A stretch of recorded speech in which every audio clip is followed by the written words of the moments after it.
Inalmahan ni Pangulong Bongbong Marcos sa mga tirada ni dating Pangulong Rodrigo Duterte.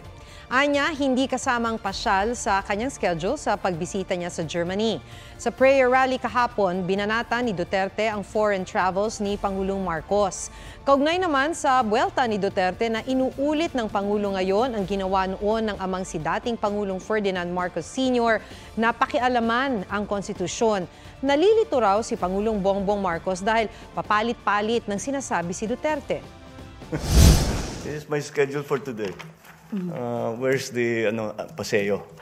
Wala. Yung kasama niyo kami. We don't make pasyal. Tignan ko muna kung ano ba talaga yung sinabi niya para maintindihan ko dahil hindi ko talaga naintindihan. Kasi parang naiba, bawat salita niya, iba eh. So, I will try to make sense of it.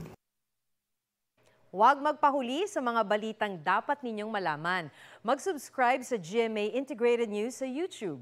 Sa mga kapuso abroad, subaybayan nyo kami sa GMA Pinoy TV at sa www.gmanews.tv.